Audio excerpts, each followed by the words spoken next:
Hey everybody, it's Golmledex, and welcome back to another remix draft of the Artifact format. Without further ado, let's get into the pack one, pick one. We've got some sweet stuff here as always, but I am partial to a Barbed Spike. 2 mana for a 2/1 flyer, always great in limited. This is even better than that, being able to move the equipment around later and give +1/+0 to whatever needs it. So big fan of Barbed Spike. I also like Mortar Pot a lot. This was pretty insane in our last Boros deck. Just a really good card when there's so many 1 toughness cards in the format, as well as it giving you an extra way to get damage in. If you end up in a board stall in the late game but you have extra creatures around, you can start pinging your opponent in the face for the last few points of damage. So Mortar Pod's pretty flexible and powerful too, but I do prefer Barbed Spike by a tiny amount here. The fact that this is 2 artifacts off of 1 spell can be very relevant as well. There are cards that trigger every time an artifact enters the battlefield under your control. There are cards that let you tap untapped artifacts to help cast them. A bunch of stuff like that, so it being 2 artifacts is pretty relevant and also helps get it the nod over the Mortar Pod, which is 1 artifact and 1 germ. Pick 2, Traxos is pretty fun and it can fit well into basically any deck, because every deck's gonna have tons of artifact spells. Gearseeker Serpent's pretty absurd. It's not that hard to make this a 3 mana or even 2 mana 5/6, especially with cards like Barbed Spike. That's immediately 2 artifacts on board off the 1 spell. If you have any of the dual lands as well, those make it cheaper. So Gearseeker is also a huge pick here. I think these 2 are definitely the best cards, but even Arcbound Prototype is great with any artifact creatures in your deck, like the Thopter token on Barbed Spike. Trade it off, make your Thopter huge. It's a really excellent pack, but I'm going to stay flexible, grab the Traxos, the sweet colorless rare. That's pretty fun. Pick 3 now, we've got an Untethered Express. This is an excellent way to use your Servo tokens and Thopter tokens late in the game to keep them relevant, making this thing a huge attacker. The big issue with Untethered Express is that it really plays the aggressive position quite well, but it doesn't do nearly as much on defense.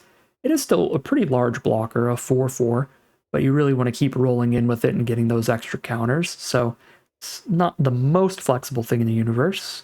Prototype's a really nice card too. It's a little more flexible, but I feel like Express is just so good on the aggressive that it's worth getting the nod there. Also more flexible color-wise, if not gameplay-wise. Pick 4, Bone Splitter is really nice. Putting this onto a flyer is absurd, but just having another artifact on board can be helpful. And this can keep your 1/1 servo tokens and stuff relevant as well. Making them 3 power makes them trade into a lot more. We also have Razor Tide Bridge if we want to speculate towards blue-white. This is really good in the blue-white decks because they have some affinity cards like the Gearseeker Serpent. Plus, it's obviously mana fixing for blue and white. I think these 2 are my favorites. Juggernaut can be really fun in the black decks that have sacrifice stuff going on, but I don't think I just throw it into any deck in this format. I'm going to roll with the Bone Splitter. We'll just keep taking colorless cards. Staying a bit open for our secondary color. Pick 5, pretty late Candy Grapple, also pretty late Captured by Legax. I think Captured by Legax is the best removal spell in the set because it is just so good at playing the aggressive position, locking down a blocker, locking down a creature forever, and buffing 2 of your creatures with +1/+1 counters. So this could push us towards green as the secondary color and just be green-white aggro here. We could also take Mirror Enforcer and try to be just blue-white artifacts and affinity. Take Candy Grapple for black-white. Sufficient removal.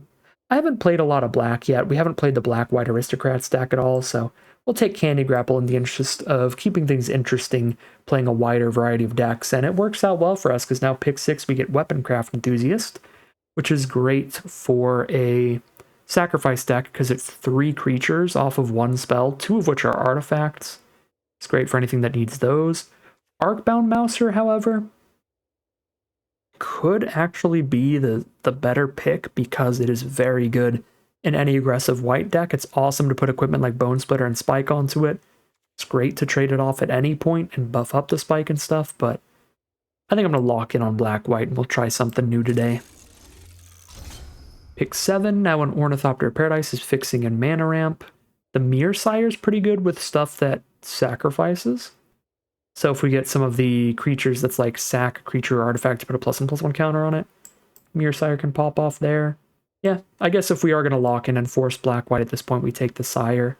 If I was strictly trying to win, I probably would still be basically mono-white by now, in which case we could take Wrestler or Batter Fist and be pretty happy.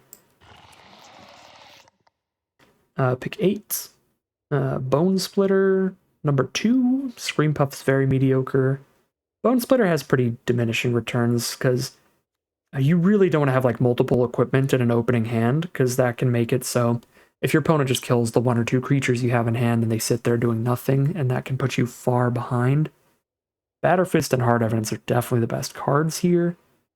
Maybe we got to be open to blue-black or red-black. Let's take Hard Evidence here. Again, I think the second Bone Splitter is pretty diminishing returns, and there's nothing white-black there anyway. Yeah, no, I guess we are speculating towards blue because we don't really have another option. Best cards are just blue at this rate. Now I could get a red-white duel, though, because Chrome Prowler is just a solid tempo play. It's not incredible. Yeah, I'll keep speculating.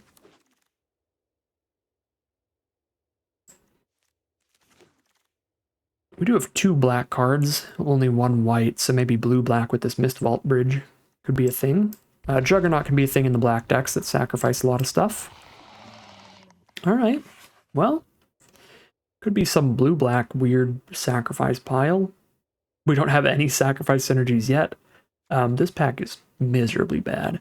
Fleeting Memories can win some games. We had one deck that was a 7-win run that won almost every game off of Fleeting Memories, but you got to be really deep into that archetype, and it's got to be really open.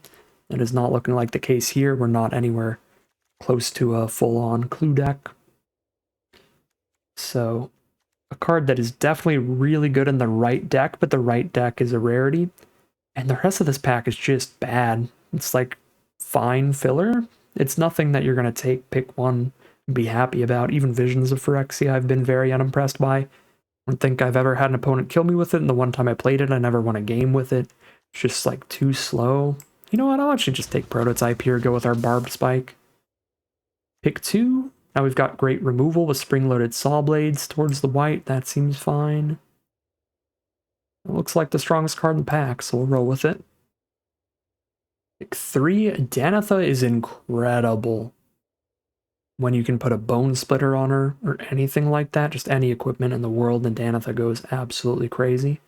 If we can wheel this Centurion, that'd be okay for the sack deck. Sabaz is also fine with a bunch of modular cards, but we only have 1 modular creature right now. But maybe we'll get some prototypes back. Pick 4, Static Net is great removal. We're happy to be in white. There's a lot of Bone Splitters running around. Hopefully we can get one of those back. Because now that we have a Danitha, I think we can afford to play a second Bone Splitter. I don't know about playing like 3 of them. But I'd run 2 at least. Wow, we are really happy to be in white. Voltec Cloudguard or another spring-loaded Saw Blades. Both of those see play no matter what here, so while they might be a tiny bit weaker than Candy Grapple because they're 100% going in the deck, I'm going to take one of those.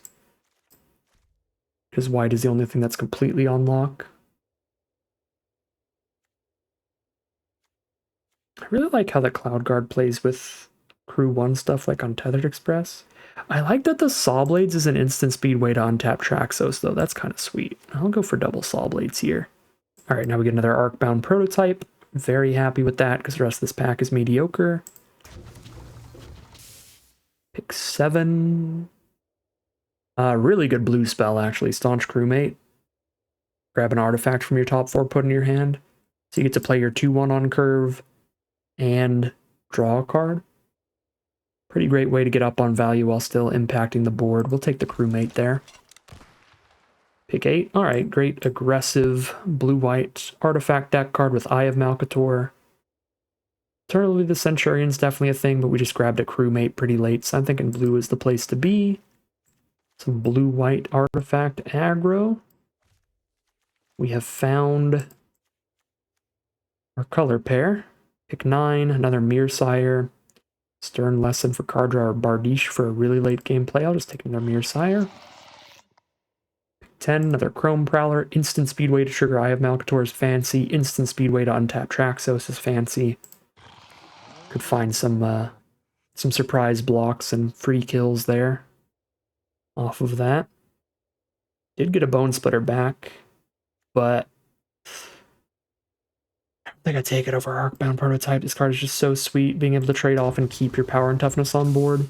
Because again, I only want one more copy of Bone Splitter. I don't want to run like 3 or 4 of them. I'll be sad if I don't end up with one additional Bone Splitter, but I really think we can find a better opportunity to take it with a whole other pack to go. Like, we can take it in a pack that doesn't have a really good 2-drop. Hopefully. Pack 3, pick 1. Even if we're not playing green, just a 3-mana 2-1 that puts 2 +1/+1 counters wherever we want is pretty great. Like, being able to play turn 2 Prototype, turn 3 Simulacrum is gross, because now you have a 4/4 with Modular. Moves all 4 counters elsewhere when it dies. Card is sick. Vault Scourge is also sick with all these modular cards and Bone Splitters and stuff. This is a really good pack. Oak and Siren's great for this deck. Yeah, loaded pack, but Simulacrum's just absurd, even when you're not green, so I'm going to take that. And there's even a world where it's like turn 2 Shipwreck Sentry, turn 3 Simulacrum attack with a 5/5. There's just way too many disgusting things you can do with Simulacrum. Alright, we got the Arcbound Mouser. Love the 1-mana modular card.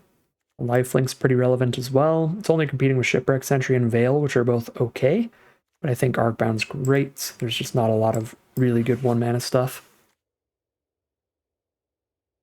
Okay, pick 3 is a mulligan. This is all unplayable garbage. On color, that is. These cards are all just way too mana efficient compared to the competition in this format. Off color, there's good stuff. Witchstalker, Halberd, Arcbound Tracker. But I guess we just rare draft an uncommon.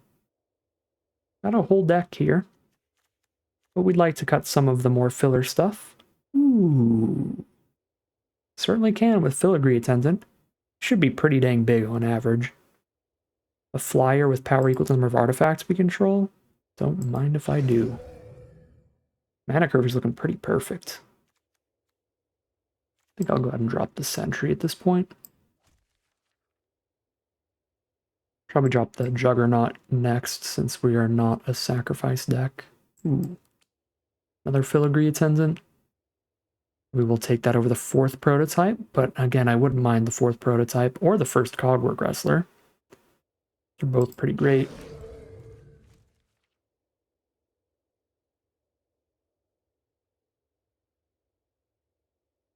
Well, we got picks 6, 7, and 8 to find a Bone Splitter.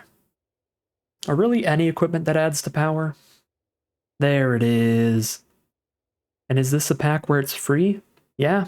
If we didn't just get double Filigree Attendant, I actually do like Sky Swimmer Koi. I think Flyers play pretty well in the format, but since we have double Filigree Attendant, we're not really missing out on the Sky Swimmer Koi, and now's the perfect pack to take a Bone Splitter over basically nothing we're going to play anyway. So really happy to have skipped out on the Bone Splitter last pack to get it now. Pick 7. Archaeo Mender actually looks pretty fine in this deck with all the 2-mana artifact creatures that could end up dying. So I'll take that. I don't know how we make room for it though, since it's not an artifact itself. We want to keep that count really high with the attendance. They started in the sideboard here, weirdly. Ooh! Another Staunch Crewmate. Not a sack deck, so we could cut some Mere Sires for the double Crewmate. I think that's fine. Although the Sires are still good with the, like, Bone Splitters. Matic Star for fixing.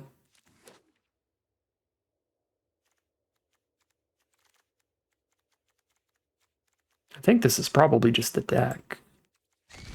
This is this build right here. Got Shipwreck Sentry, some Mere Sires, and Archaeo Mender as options. I could run Archaeo Mender over a Skull Bomb. We'd still have double Sawblade Static Net.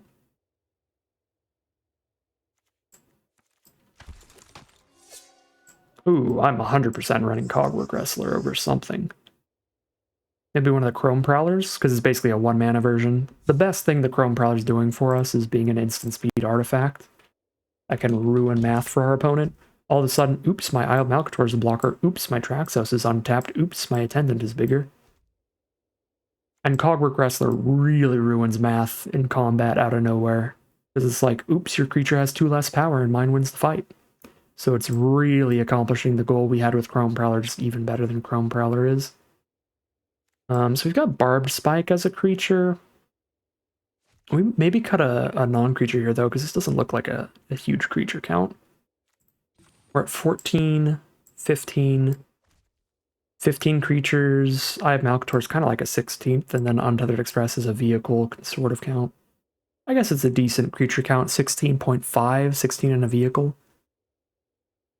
Oh, that's still 17.5 if you count the hard evidence, too. Yeah, I mean, we could also just cut a land, but I do really want to hit 4 mana consistently with this deck. I feel like this deck could really flood out, though. It'd be the simplest way to build it. Cut a land and call it good. So I think I shall. 9-9 split? Oh no, what land do we cut then? Oh, we're on an odd number, so we cut blue. Boom. Exactly even on blue and white? Sure. We will call it a deck here. Alright, here's a look at the final deck list for today. Nice little blue-white artifact aggro deck. We've got some pretty fun synergies going on here that are a little unique to the deck. So for the most part, we're curving out as you normally do with a bunch of like modular artifact creatures, some 2-for-1 plays like Staunch Crewmate, and then some bigger artifact creatures later in the game. But the big synergies that we have going here is a ton of instant speed stuff to do. So if we have an Eye of Malcator on board, or a Traxos on board, or a Filigree Attendant on board, we can really ruin combat math out of nowhere by buffing the Filigree Attendant by casting another artifact, untapping the Traxos by casting another artifact, or animating the Eye of Malcator by casting another artifact. And to do that, we have 2 spring-loaded Saw Blades, 2 Chrome Prowlers, and a Cogwork Wrestler.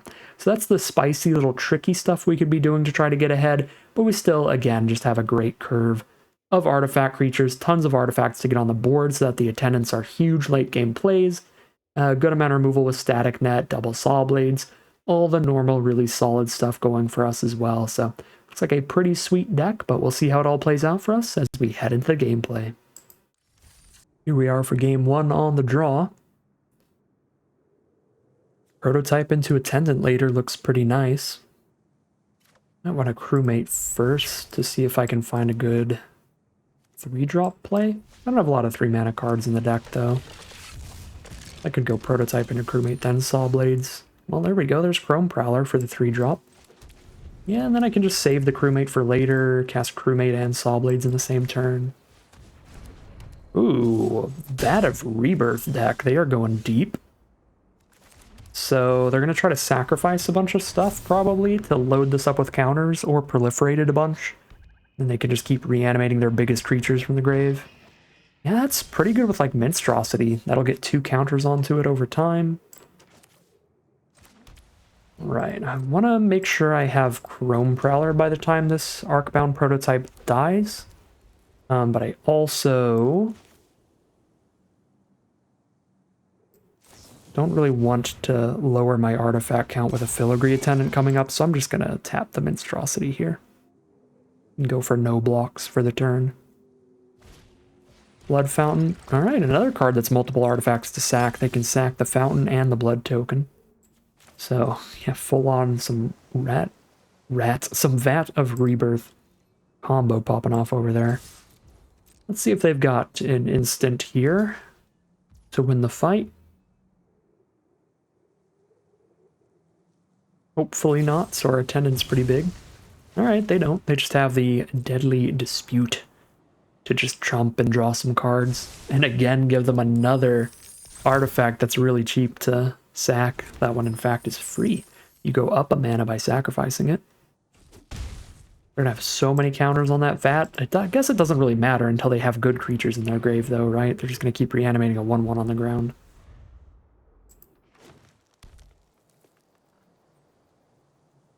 I could always Static Net the Vat if it's going to be too scary. No! Well, there goes my Filigree Attendant. I'm really going to Static Net a Minstrosity to get damage in. The blocks are quite good for our opponent right now.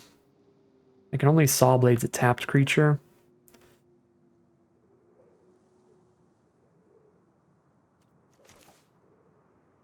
Still doesn't seem right to me. Let's see what crewmate finds.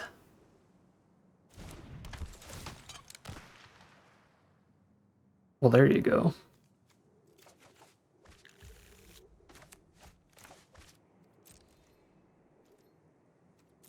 I feel if I send in, I'm just letting them do crazy vat things next turn. Actually get a monstrosity instead of a freebooter.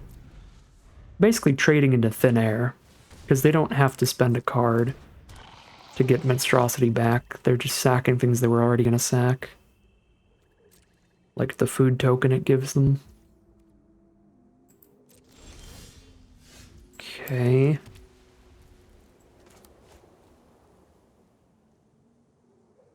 So if I static net the vat, I don't mind the trades as much.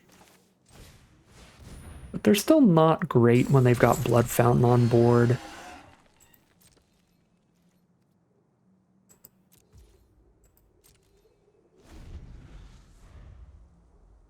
I'll probably hold off and just start attacking them with the giant beef that they can't trade with. But they could chump with a Perilous Mirror and kill one of my creatures.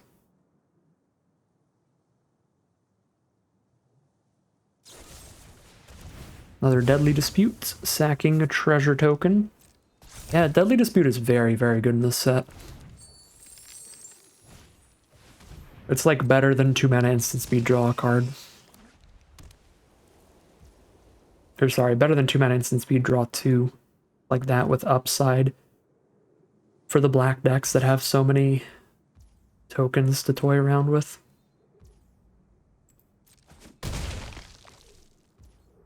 Oh, this is going to be like the world's most annoying static net for me. Or Vat of Rebirth for me. Because even if I kill it right now, they sack 2 treasures and reanimate something? Oh, it's sorcery speed, never mind. Okay, I can stop it here. It is sorcery speed. I really don't want to play Danitha to untap Traxos, so I guess I just Sawblade's a mint. Which is... whatever. I'm definitely untapping Traxos.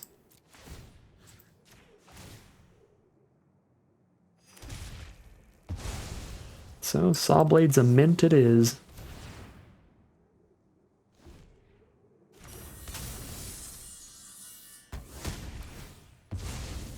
Now all they've got is chump shoot one of our cards.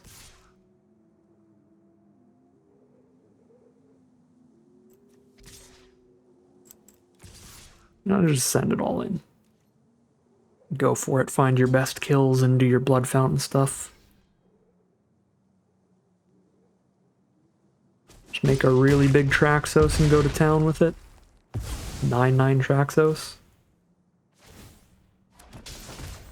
Alright, they got a top deck removal for this thing. Got the Power Stone token to exile for the craft. 5/5 on board. Crafting doesn't count as casting it, right? No, it returns transformed. So we can't untap Traxos with Sawblades, but again, we've got the untap for next turn, so we have the 9 damage on board. They're going to be forced into some chumps. If they tap out. I guess they can eat some food instead. Okay. Ooh, Woodland Champion with Monstrosity is pretty big. Okay, they can eat 1 food token, but 1 food token is enough. Alright, well, prototypes to play. We would rather that Perilous Mirror kill our prototype than kill our Danitha. And it is going to kill whatever we play here. If they want to kill it, they can just trump.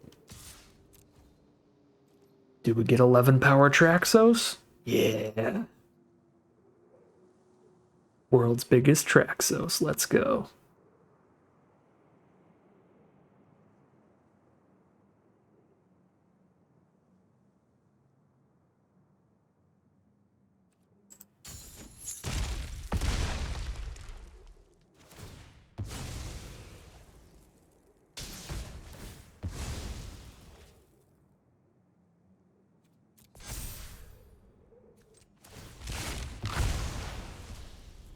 Oh yeah, I can exile stuff from my grave.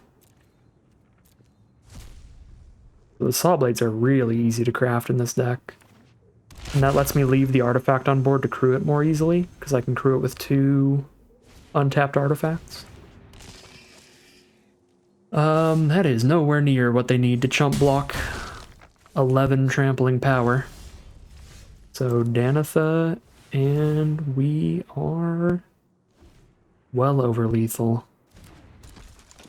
Can even crew the chariot now. Yeah, there's the concession. Start things off 1-0 with a massive Traxos as we head into game 2. Here we are for game 2. We've got the Traxos with instant speed ways to untap it if I hold off on Wrestler for now, which I think is fine. I could still play Wrestler turn 1 just so that they can never kill my prototype without putting counters on something else, which honestly might be worth it, because even if I hold it off for Traxos, like I'm going to have a Saw Blades and an Untethered Express for future turns post Traxos. Yeah, I'm just going to get this on the board, so there's no prototype killing for free. All right, we hit a 3-drop. We're definitely looking for lands with this hand, so don't love the first draw.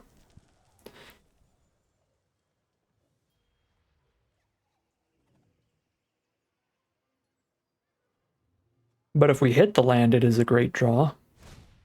Being able to put the counters on the Arcbound prototype.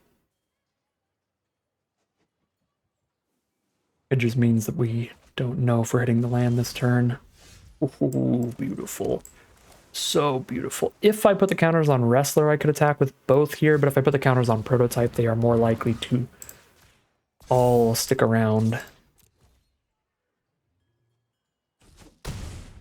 Now, whenever they kill the Prototype, I get to throw 4 +1/+1 counters elsewhere.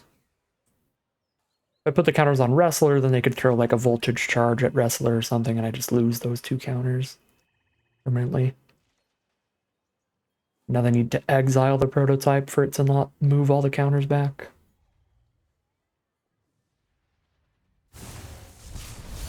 That does not exile.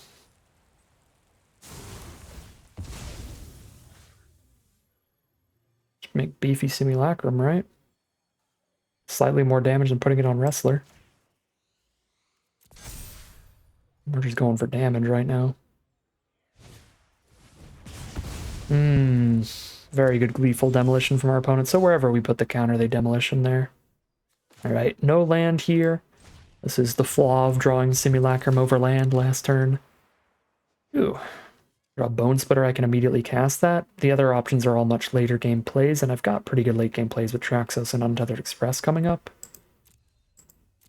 Although Bone Splitter's not the greatest on this board, actually. Right, they only have a 2/1, I can already trade into that. I do kind of want more creatures, more threats.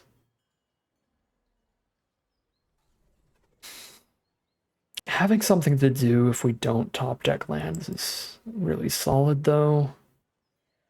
But it's not something to do that's all that impactful, honestly. I'm going to take the Attendant.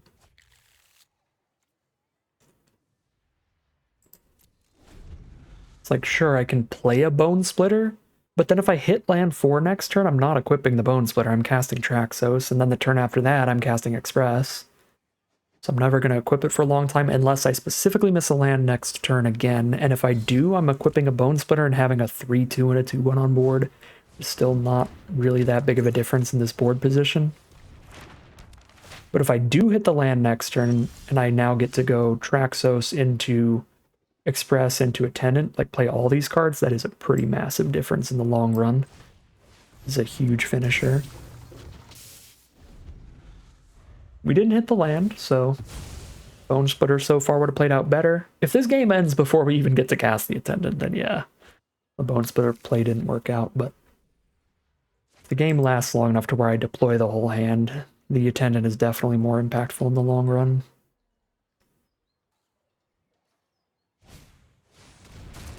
Ooh, 6/6 Iron Tread Crusher. I'm gonna have to lose a Cogwork Wrestler and Saw Blades that thing. Are you thinking about crewing it? That thing does not have haste. Now they're just trying to see if they need to keep stuff around to crew it later. Well, I don't hate this. Nice 3-4 blocker against the 3-2 Song Shaper. They're probably playing 1 artifact per turn on average. There's land 4, baby. You know what time it is. This does mean I take an Iron Tread Crusher hit, but it's worth it. Because then Saw Blades is going to be completely egregious next turn. I guess potentially. They know that we have an artifact in hand, so it's going to be very suspicious when we pass without casting this Attendant. But if they attack into it with basically anything, Traxos is just going to go to Value Town, just eating the Crusher for free. I guess we do really need them to attack with like 2 creatures to make the instant speed Saw Blades particularly good next turn. But maybe they will. Hopefully they will. I guess the best way to convince them to attack with multiple creatures would be to have like no blockers up. So we might just attack with Cogwork Wrestler here. I can't attack with Crewmate into the Savvy Hunter though. It would have a blocker up. But it wouldn't be big enough to kill the Savvy Hunter. So it could still leave them open to a double attack next turn.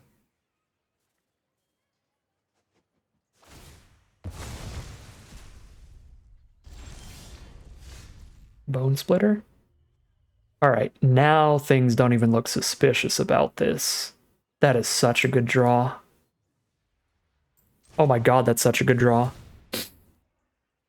That actually means I probably should have just kept the Bone Splitter over the Attendant, because that's so good this turn, it's wild. Because now this doesn't look even slightly suspicious. They're just like, oh, opponent thinks they can outrace us, so they're just going to Bone Splitter for damage here. That makes sense, I get it. And then they're going to attack in, and they're going to get completely demolished by the Saw Blades.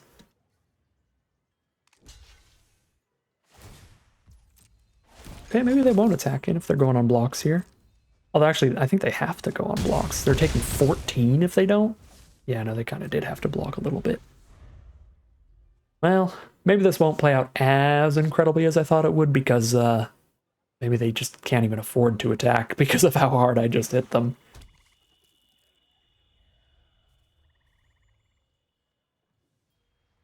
Yeah, no, at 5 life, they just can't afford to attack now. Well, sometimes it does be like that. Well, I'm not going to play Saw Blades here because I'm not going to cast it without killing something, and I'm going to cast an artifact next turn anyway. Let's just keep drawing 1-mana artifacts and make stuff even better. To crew a 6/6 Crusher with the Screecher and block with 6/7/8 power to kill it. But I can Bone Splitter onto Traxos, so it's going to kill both the blockers still. And Bone Splitter on Traxos also means they have to throw Crusher its way, so they don't get a free kill on Cogwork Wrestler with the 6/6.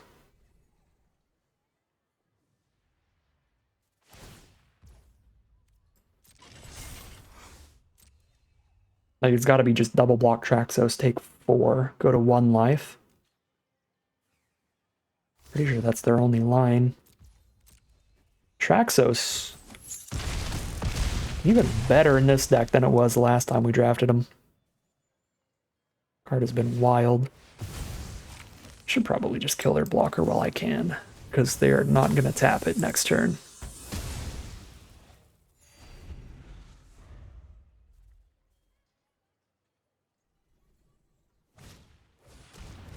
Which is Vanity, blow up one of our creatures. That means they take 3 and don't quite die. Yeah. We're still gonna get there here, but let's play the Trampler over the Flyer, the 5/5. It's just impossible to chump block this, but if they play like a 1/1 Thopter or any creature, they can chump block the other 2. Alright. They just hit some mana fixing off the top, so pretty rough draws for them, and we are now 2-0 heading into game 3. Alright. We got the prototypes to put the counters on each other. If they die, we've got the crewmate to stay ahead. Some card advantage. We got the filigree attendant. We can go prototype, prototype, attendant. Crewmate in the late game. I don't mind shooting the mana from our opponent. I think I still curve out for now. Even if I'm gonna shoot the Ornithopter Paradise, I shoot it next turn so that the prototype's no longer summoning sick. We cash in some damage. They could also just not tap the Ornithopter, which means no kill. Get another prototype down, so even if they kill one, we get to keep the counters on board, and we get to be mana efficient here. I guess trade wouldn't have been terrible, but then it's like trade into 1-for-1 trade on a creature, and then 1-for-1 trade into removal when they shoot this prototype and we don't keep its counters. Interesting. Alright, so they did not have anything to use the Ornithopter mana on yet, so it's just going to be a juicy blocker at this point. I think I send in double prototype. I think the only way this goes really bad for us is if they take the trade on both of these and then also have targeted removal. But it's like if they kill one, I just move the counters to the other one. Yeah, that's fine. Trade a prototype for a Gaia's Gift. And then when that prototype dies, I just move all its counters elsewhere. Definitely don't put them on Attendant, though. Attendant is already the biggest lightning rod for removal. Yep. That played out perfectly. We're down to 14 now, but we can Saw Blades the big creature. We probably should before it can get any bigger. I'll go ahead and crewmate first, just in case Saw Blades is in my top 4. So I don't sit here with a revealed Saw Blades in hand. Oh, it's another crewmate. That's not bad at all, honestly. That's just a value chain right there. Boom. They're down to 12. We are at 14, but they've got a food token, as well as really good mana fixing. Got 4 colors of mana available. Actually, all 5 because the Ornithopter. There's their own Traxos with 1 mana up for like a Cogwork Wrestler. Okay, no mana up, so Traxos is not going to hit us here. Take 9 damage on the crackback if I have 0 blockers up. Let's crewmate before we do anything else and see what we can get going here. If nothing else, this means we have a 5/5 blocker. Ooh, Saw Blades, the Ornithopter, or he cast the Filigree Attendant. Actually, Chrome Prowler seems like a very big deal for this kind of race. Every one of these options is really good.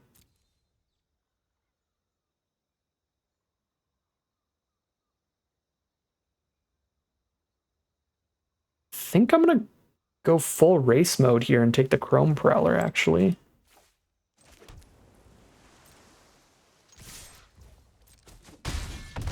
And they're down to 4, and now we just Chrome Prowler. If they try to go to combat with Traxos untapped. Cleanup crew? Okay, I can just Chrome Prowler that down. Yeah, this is not going to work how they want it to. They blow up the prototype? No, blow up the Bone Splitter? Okay, they played it out correctly, but they're still dead. I was going to say, if they try to kill the prototype, I just Chrome Prowler in response, tap the crew, and get all of prototype's counters onto the Chrome Prowler. So yeah, there was really nothing they could do there. Just some nasty quick stuff with the prototypes throwing their counters on each other. We are now 3-0, at least a 50-50 run out of this draft as we head into game 4. Here we are for game 4. It's a mono white hand, but it's really solid cards, so we'll definitely keep it. Surgical Skull Bomb. There's a Traxos coming up. Go Barbed Spike first, because if that dies, we've got the equipment left behind. And then we can make sure we've just got an artifact creature by the time we play Prototype. Plus, Prototype is much less likely to actually attack in here. The Flyer, though, that can definitely get through a lot of board states. I guess they get to kill the Thopter and draw a card. Never mind.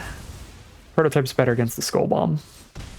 Because we could have then played Barbed Spike on turn 3, so at least they have to skip turn 4 shooting the Thopter. That was pretty loose. Completely forgot about Skull Bomb's effects. Just killing tokens.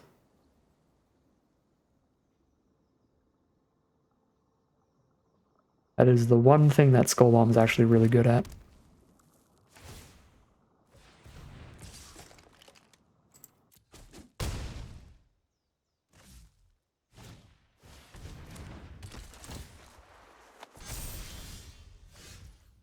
Mouser's not the end of the world. Not particularly good, but now we can modular some counters around. I don't think I'm going to Saw Blades just to Skinner this early. I think I equip.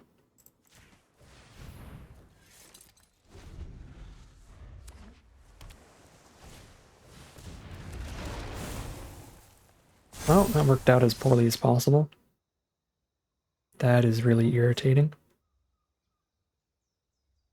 4-power Mouser if I chump. Sure. 4-power Lifelinker is a pretty dang big deal. Yeah, I should have expected Proliferate out of a double Obsessive Skinner deck. Could have played around that better.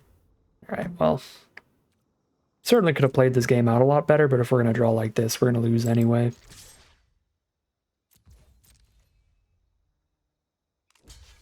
Alright. Get the gigantic Bloom Hulk out of the way, that buys us some time. Come on.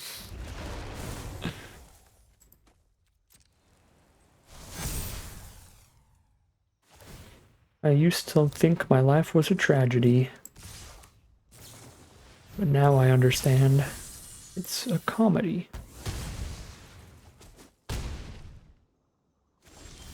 See? It's all good. It's all fun and games. It's not all good. We're so dead. Take 10 damage on board if I play Traxos this turn.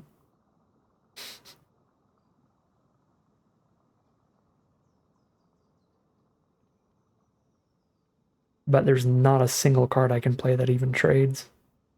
Alright. I'll die to Gaia's Gift. This is the only way we have any chance of stabilizing, is that the turn after this we can Chrome Prowler. Double block.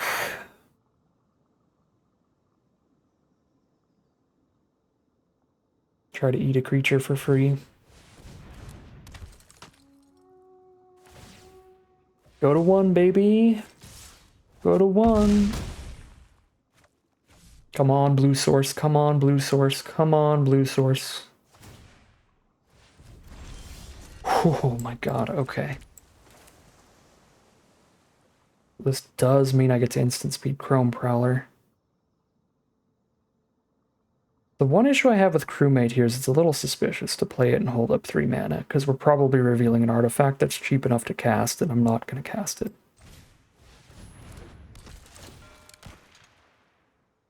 Oh no, Saw Blades?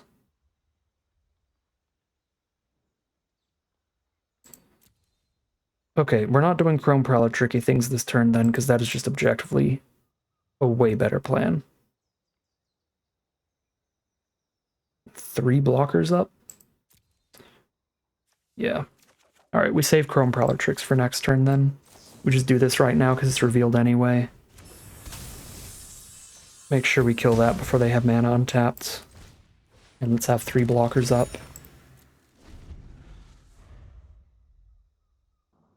We've got a Gaia's Gift, we're incredibly dead. Because they can just Gaia's Gift whatever is blocked by the non-Traxos creatures, even if I put both of them on a double block here. So that's probably their best top deck. I imagine this kind of deck runs a copy or 2 of the Gaia's Gift, the +1/+1 counter and trample and all that. That was a big draw for our opponent, the Obsessive Skinner, so that the Courier is big enough to not die to Crewmate, so I don't get to clear out the board here. That is annoying. I probably have to kill the Courier even though it investigates twice off of the Ulvenwald Mysteries. Yikes. But it's threatening to be big enough to kill Traxos off of 1 Proliferate, or 1 +1/+1 counter. This Ulvenwald Mysteries is probably the end of us. That's 2 1/1s if I kill this courier. Just get a wide enough board and we're so dead. Yes, we just give them 1 clue token so they only get 1/1/1 here. And then we try to Chrome Prowler down the courier so I don't have to kill it.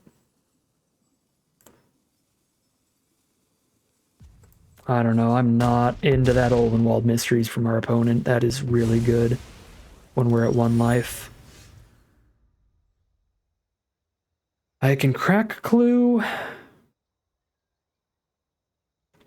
Cast an Untethered Express to untap Traxos. Or I can crack a Clue and hold up Chrome Prowler mana. Definitely gonna crack a Clue, because I can't cast Chrome Prowler and Express. Okay, Filigree Attendance is probably better than both of those other options, since it is gonna be 3 blockers up, as well as a really threatening counterattacker. I was gonna say that would be a very surprising block, but I would be super down for that. They're at 13 life. If I cast a Filigree Attendant, we are probably killing them on the next swing if they can't kill us here, so I think that is the play.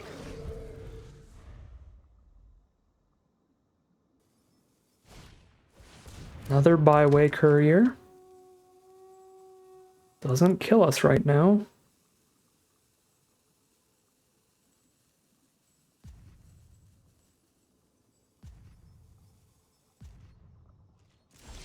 They pass the turn. Chrome Prowler can tap down the 6/3 Byway Courier, and then they have 3 toughness on board. They can stop 3 Traxos damage and get trampled for 4. Filigree Attendant hits for 5. That's 9. Barbed Spike equals 10. Chrome Prowler being on board means another artifact for Attendant, so that is 11. 11 is not lethal.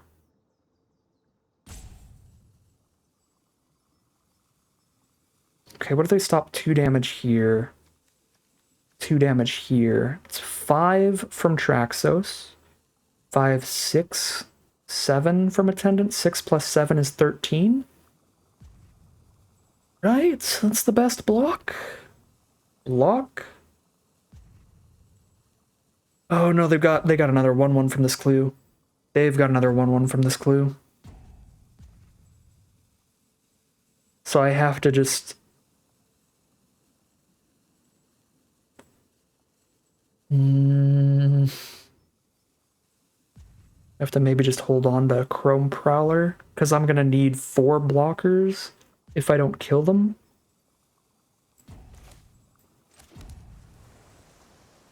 So let's cast Express and Chrome Prowler. Right? Express post-combat, though, for if they don't kill Traxos, which they might not want to because we're at 1, they want to keep as many creatures on board to lethal us back as possible.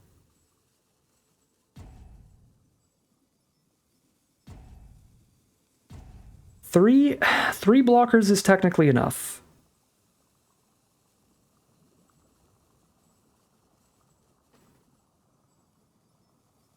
Because Chrome Prowler taps an attacker.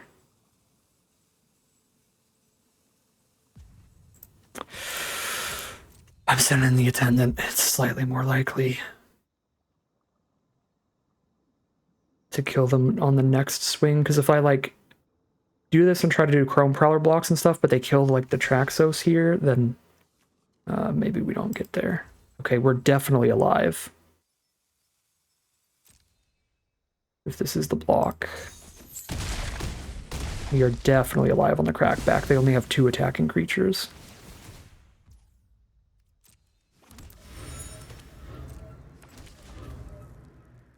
I guess unless they can counter my Chrome Prowler, that would be devastating.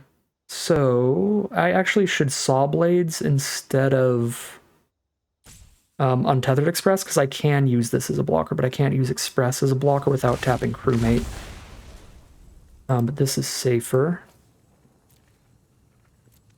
because I can tap these two to have a 5/5 blocker off of this. So I have a 2/1 and a 5/5 blocker already, plus a Chrome Prowler.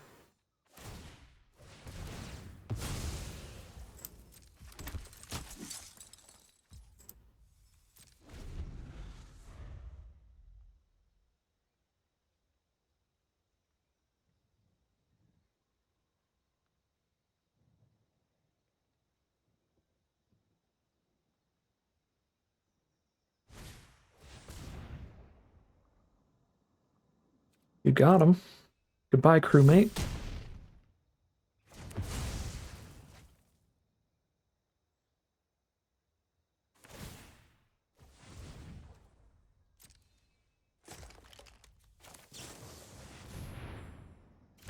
There's Chrome Prowler. Tap Courier. Oh, wow. They hit Confrontation plus Gaia's Gift. That was like, all right, literal perfect draws. After all that, that's super frustrating to end it like that. I feel like we fought so hard. We kind of earned the comeback there, but Arena said no in the very end. Wow.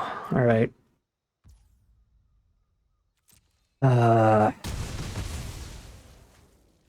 Solid draw was solid in the end. What a nail biter, though. 3-1 it is. Here we are for game 5. We got a solid curve with hard evidence into barbed spike. Then we have a bone splitter to throw on that flyer. Get a bunch of damage in here. They do have their own flyer that trades into it, though, so won't be incredible.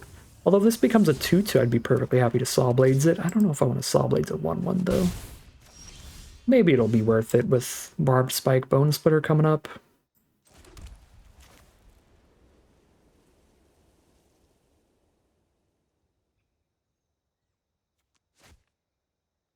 I think I'm actually going to crewmate first. I don't really want to reveal that I have a flyer to juice up with all my equipment right now, because it could get them to stop attacking with Siren, in which case I won't be able to Saw Blades it. And if they play no other flyers, then yeah, Saw Bladesing the Siren's going to be a big deal. Okay, now I can do it with Chrome Prowlers, so I can do whatever I want at this point, and they can't really play around it. We just Chrome Prowler the Siren during their turn, and then Saw Blades it during ours later. That's a good trade for us. Yeah, let's get the Barbed Spike ready. And the Bone Splitter. Let's go full damage here. Ew. Filthy. Yeah. Mono Skellion gets the free 2-for-1s real easy. That is gross. We have to just start sending in a very angry crab. I feel like we are. Ooh. Tenant versus Traxos. You gotta take Traxos, right? Traxos is just sweet. Just cooler. Traxos is simply built different. Very angry crab is coming in. If I Skull Bomb, that's one less historic card for Traxos, but we've got a lot of draw steps to hit cards to untap Traxos. And Skull Bomb's going to draw us another card later, so I'll get the 1-mana investment out of the way while I have 1 extra mana sitting here doing nothing. Untethered Express. Yikes. It does not have haste, though.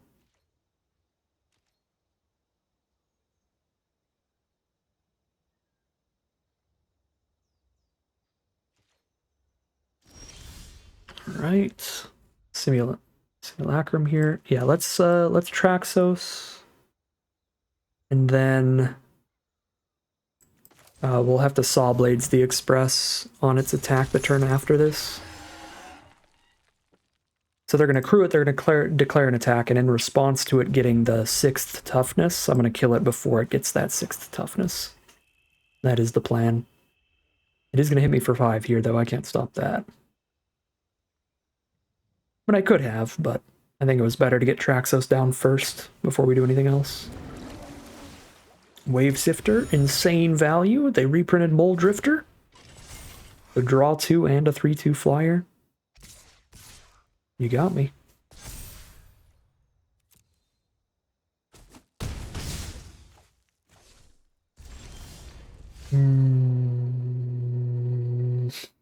I really wanted to land. So you could play Simulacrum, attack with a 9/9 Trample Traxos, and then still Saw Blades them. No longer a thing. Probably crack the clue then. I think I'm still on Saw Blades. On the Express.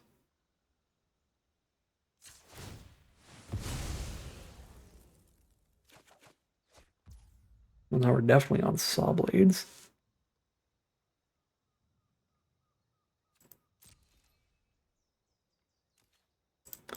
I guess we actually Saw Blades a flyer and then have Traxos just kill the Express for free. It's a better plan.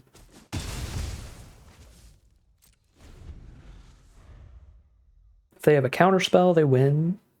Metallic Rebuke.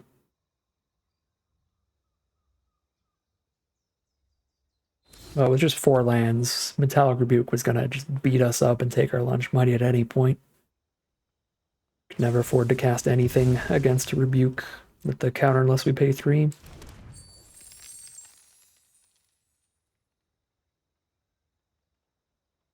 I guess if we knew they had a counterspell, it would have been better just main phase Simulacrum, but still wouldn't be exactly good.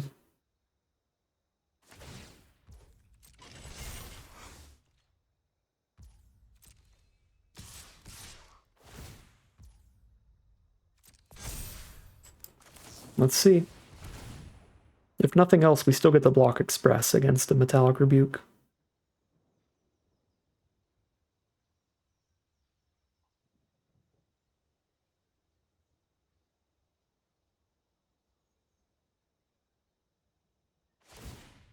Alright, Flash Artifact Traxos combo goes hard again. Insane blowout for us. And now I feel like we are very in this game. That was like really the determining turn there. Like if they had the Rebuke, I think the game's just over and we lose. But since they didn't have any kind of interaction, we got their 2 biggest threats off the board to now they just have a Siren. Like now we're favored all of a sudden. Like that was a huge flip. A huge flip in the game.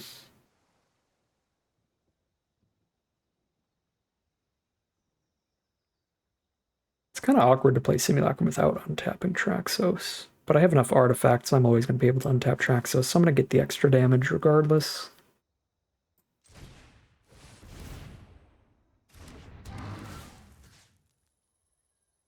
Bunch of black mana here. They could have a 1/1 removal spell, so I'm going to juice up the crab. We're going to keep making the crab very angry. I could have got 1 more damage out of Barbed Spike, but I feel it's probably slightly better than dealing 1 extra point of damage to have access to a spring-loaded Saw Blades. Alright. They are super over it. They didn't find removal for Traxos, and they are tired of his nonsense, so we are now 4-1, heading into game number 6. Alright, solid curve for solid curve for game 6. Prototype, Prowler, and Attendant. Definitely get rolling on in. Research Desk, turn 1 from our opponent to set up some card draw.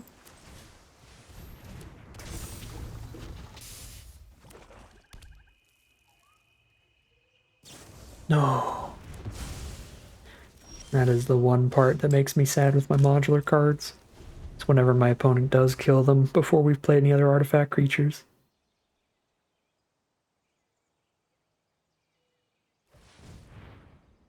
We need another blue source, which is actually kind of sad. I would be very disappointed to not get the turn 4 Attendant. Didn't notice that in the opener. It was still a definite keep, but It is a small risk. Scallywag. You're not long for this world, my friend. I'm curving out. Leave. And I'm doing this less because I really want to kill Scallywag and more because it puts us in a really firm, aggressive position where if I don't hit another blue source next turn, I have something great to do with my mana, where I just have a 5/5 now. Yeah, and I didn't hit the mana. We're about to get some justice here. Got a lot of kills off Traxos. Now it's our turn to die to Traxos.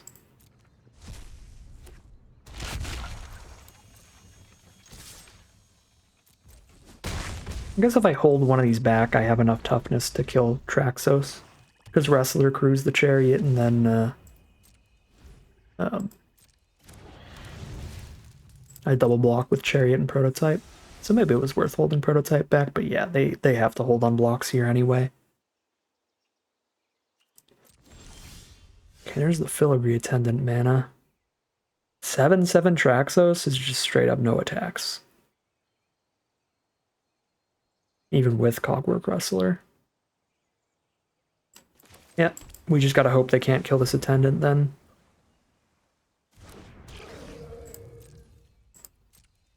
Now that is our win condition. Hit with that 3 turns in a row. I could chump attack with Prototype. Because then that's 6 damage a turn if both of these send in, or 6 damage a turn if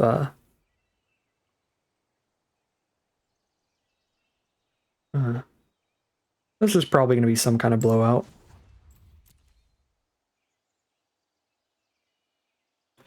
Instant speed removal, most likely. At 20.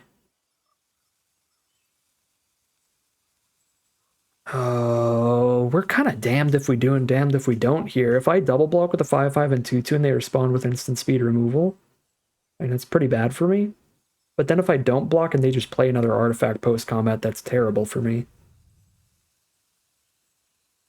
So I really kind of get God either way. Alright, well, let's just make them have it.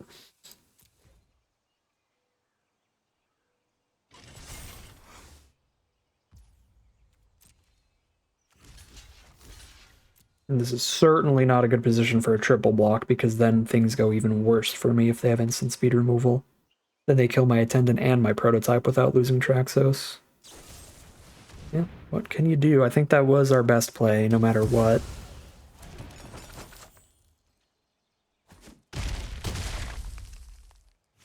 They are still on a 3-turn clock, sadly.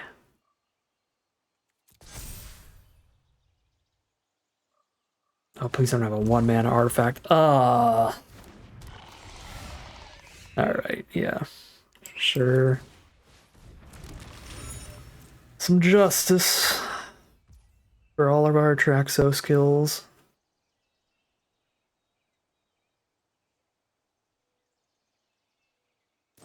Set for 6.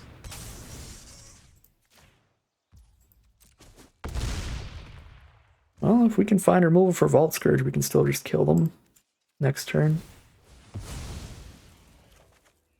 That is not removal.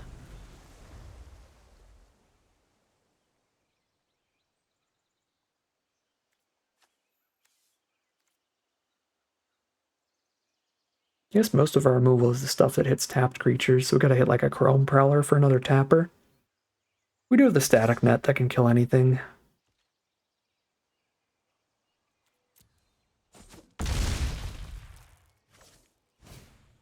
Yep, 7/7 Vigilance Trample is strong. Looks like they're still dead to removal. Oh no, they have a food token. Shoot. Oh.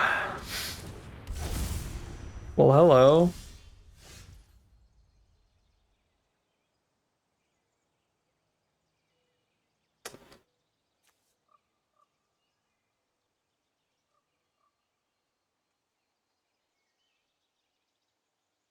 They do have to chump block here, but they just chump block with Vault Scourge and they're fine.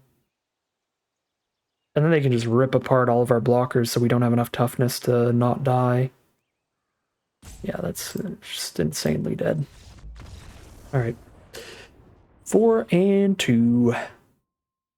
Head into game 7. This is the most expensive hand we could possibly draw. That is 4 of our 5 4-mana cards. And our 4-mana cards are the most expensive cards in our deck. Yeah, it is literally the most expensive hand we could draw.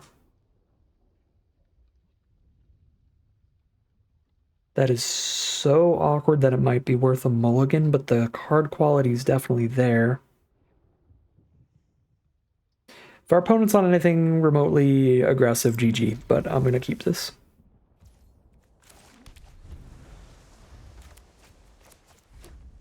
Oh no, they're on red. Well, Danitha can go a long way. Makes attacking pretty hard with the first strike, and the lifelink can definitely buy time as well. Alright, Tomb Raider no haste. That's not bad for me.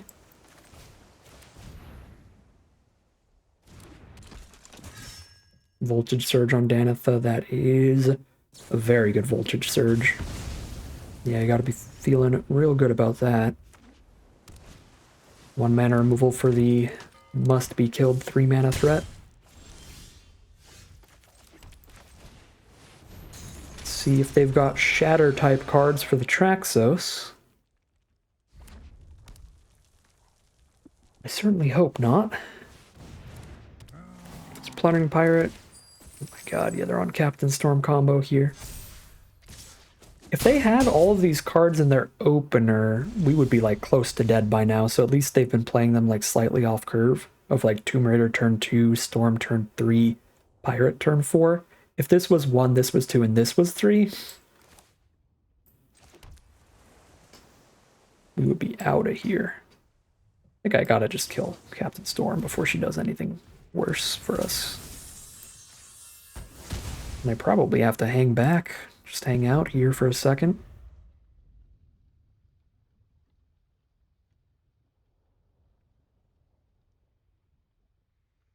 But I like killing Captain Storm before we pass back to them because they're just going to play a bunch of artifacts main phase 1 while she's untapped and we can't Saw Blades her.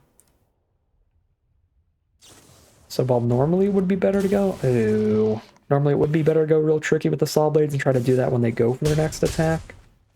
Against Captain Storm specifically, I don't think we do. Okay, well that's a good draw.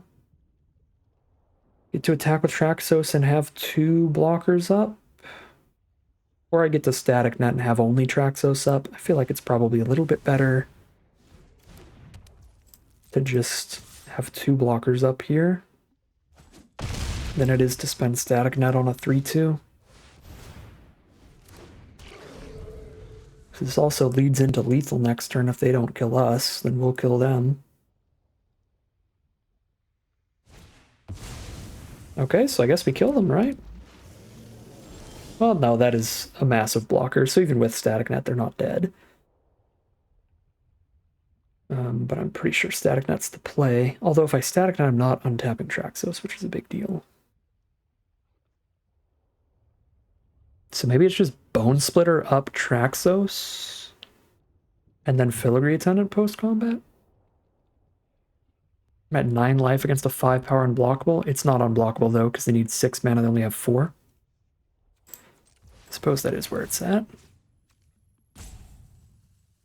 How are they going to block this with Gear Seeker? They go Gear Seeker and that's 8 toughness. Yeah, Bone Splitter on Traxos, so we actually kill 2 things here.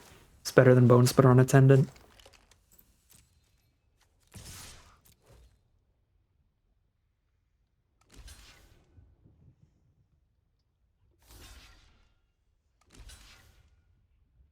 Alright, that works.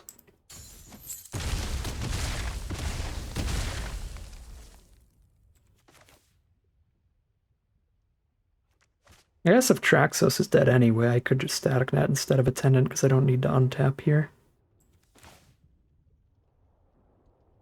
It does feel a little bit safer, but it also gives my opponent more time because then if they have 1 removal spell to kill this Attendant, they'll be fine.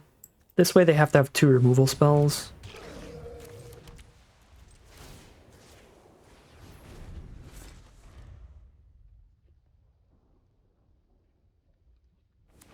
Because if they kill one attendant, then the other one is a 5/3 with Bone Splitter on it, but by playing Static Net, I make another artifact and it goes back to being a 6/3. And it's lethal. Okay, no removal. They are just dead in the sky. Very close. Very scary game, but the filigree attendants get there in the end. We are now 5-2 in the money out of the draft, no matter what, as we head into round 8. Alright, here we are for game 8. This hand's not as slow as our last one, but it is still pretty slow. Nothing until turn 3. And if we don't hit the lands, that could be a big issue this time. We've got less mana in the opener. That is not mana. Oh boy. I am a little bit worried. But I can get a free kill on a freebooter, which is cute. But it does replace itself with treasure when it dies, so it's not the end of the world for our opponent. Especially if they're on a Vat of Rebirth deck. Then it's actually just like upside. Not to the point where we're not going to kill the freebooter, but still. I think they'll be perfectly happy with this outcome. They'll be like, alright, well that's 2 counters on my Vat of Rebirth. 1 from freebooter and 1 from the treasure.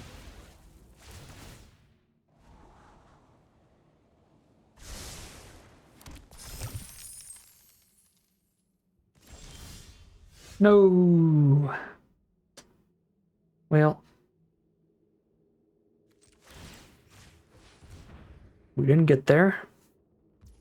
So our opponent is going to have plenty of time to set some stuff up here. If we hit all of our lands on curve, we would be putting a lot of pressure on our opponent with this hand, with the Simulacrum into Express line. Obviously, we just top-decked the Danathos, so I wouldn't count that as something putting pressure on them, because we would have drawn a land instead. But yeah, Simulacrum into an Express already was going to be pretty good. Alright, 1 turn off, but they're literally just playing artifacts for the Vat of Rebirth, so still looks like it is going to be a lot of pressure regardless. They have 2 mana up for cheap little removal. I still feel like if they voltage charge a wrestler, that's fine. Even if I lose the 2 counters. And obviously this is better if they don't have removal, because we deal 5 damage to them instantly.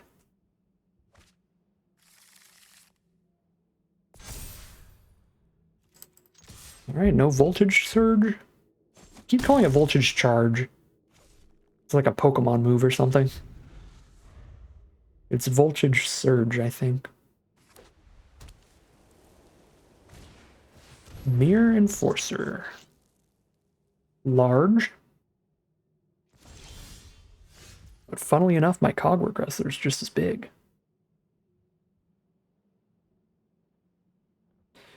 It would be a trade up in our favor because the Bone Splitter is what's making the Wrestler that big, so let's just do that.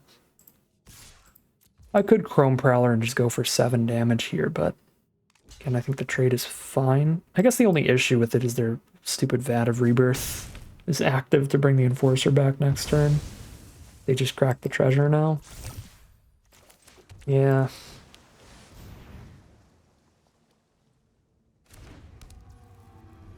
I guess it was probably better to just Prowler because of the Vat of Rebirth.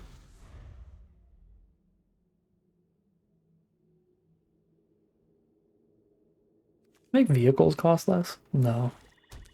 I think she might have been printed before vehicles were a thing. I don't remember. No, it was right after vehicles.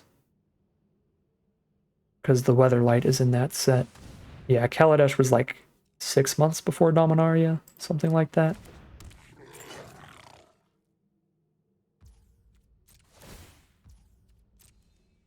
Maybe like a year.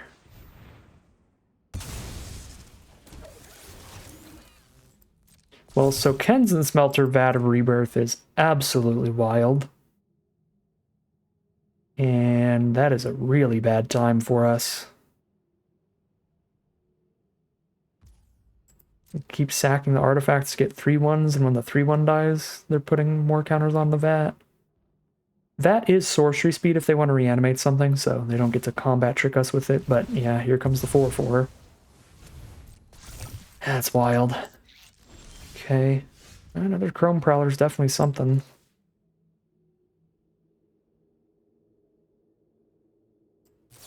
Just play 2 of these in a row, I guess. Untethered Express is going to be a 5 power attacker. We're going to have to kill both of these. We'd get rid of the Smelter.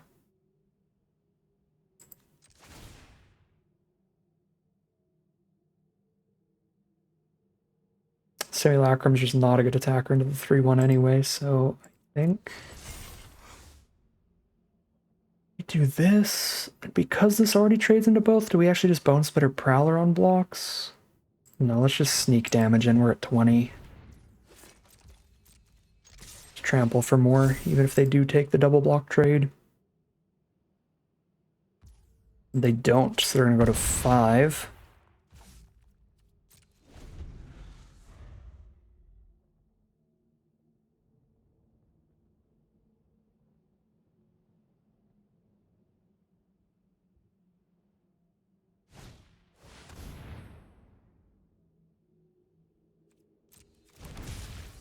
They're about to Voltage Surge and sacrifice my Untethered Express, and we will lose the game to that. Oh yeah, Smelter just does it, never mind. They're just gonna Smelter and sack it. Don't even need an additional card. Gross. Now if they attack us too hard, they die. That is definitely not too hard. Eye of Malcator.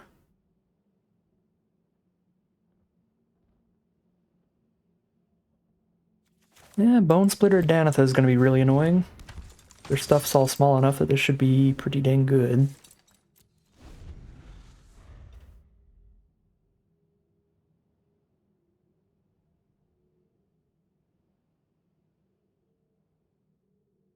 We tap a Mirror Enforcer, they can't kill Danitha even if they block with all of their other creatures. If they do Smelter out another 3-1, then they only kill Danitha at the cost of 2 3-1s and a 2-2.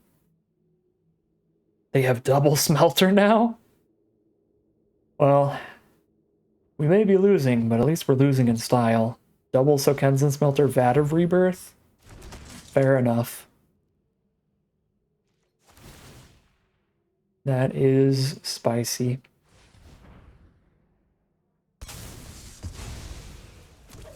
Yeah, the Smelter Rebirth combo is just off the charts here.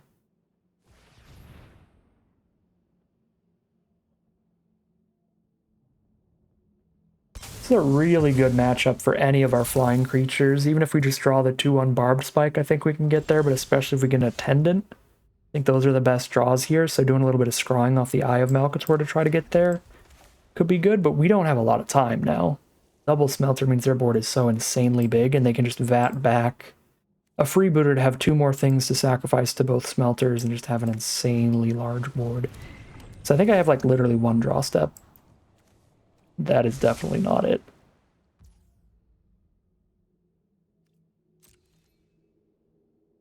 Danitha trades into a single Mirror Enforcer since I didn't play Chrome Prowler, so no good attacks there. They just block with Mirror Enforcer and 1 other creature. I only first strike one of them away and die to the other one. If I played Chrome Prowler and tapped Mirror Enforcer, she'd still be a great attacker against this gigantic board. Alright, well, Ichor Wellspring means they don't even have to Vat to go crazy. Now they can just sack an Ichor Wellspring, sack a Terrarian. The Smelters.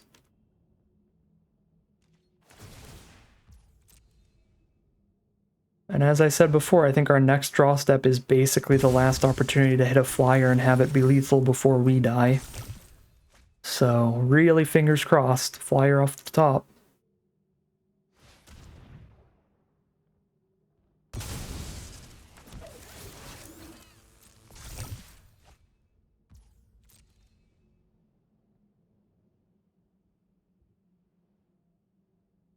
Yeah, 17 life here. I'm sure our opponent can find a way to kill us if they have 3 more swings to do it.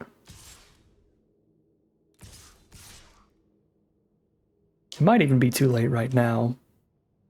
The math is not really worth doing unless it affects our play, which it doesn't really. Our only plays here are top deck a flyer, so let's try to do that. They're gonna kill Danitha post blocks instead of pre blocks? Okay. Sure. I don't know why they wouldn't just kill her pre blocks and get more damage in them. So we still stop all of the damage, we just don't gain the life anymore. Flyer. Alright, well, you got me. 4, 5, 6, 7, 8, 9, 10, 11, 12, 13, 14, 15, 16, 17. Chrome Prowler 1 down, tap another, but the smelters go crazy. I can survive another turn, but if I top deck a flyer next turn, it's too late. Actually survive off this too. I actually thought I had one more mana. I'm gonna think of it. Thought I could do this and Prowler. Since I can only do one, I guess it's better to Prowler, because Prowler means 2 blockers and I tap one of their cards. But yeah, we're gonna take like 10 damage this turn probably, and then even if I hit the flyer, we're gonna die on the next attack. Alright, we had draws that could win this matchup, but our opponent did get to just synergy combo off here. We didn't find the removal that can get rid of the vat or the smelters or anything. We don't have a lot of removal that could, to be fair. And we didn't hit the flyers, but we don't have a lot of flyers either. So, is what it is.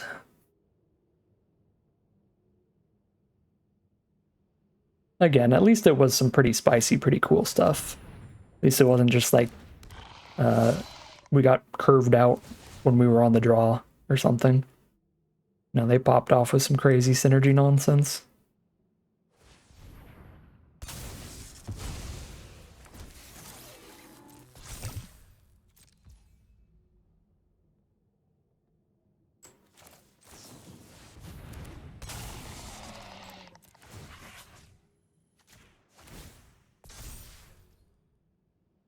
Well, they don't have good attacks this turn thanks to the Prowler. It's just mana. Alright, I'm going. We are 5-3 to end this run. So, pretty solid, positive win rate run. We take those for sure. It's just kind of human nature to want the numbers to be really high though, right? You want to see line go up, so starting the remix draft format with like 4 or 5 7-win runs in a row has made the last few feel like kind of a bummer. Even when I got like a 6-win run with the Vault Scourge deck, even though I got a 5-win run with this deck, like these are still great decks. They played pretty well. It's a positive win rate. We're up in value, but it's hard not to be a little disappointed to not keep up with that starting win rate. But I mean, nobody can 7-win every single draft run of a format, so this was still a great run. This was still a great deck. I gotta just temper my expectations and be fine with just really solid positive win rate runs.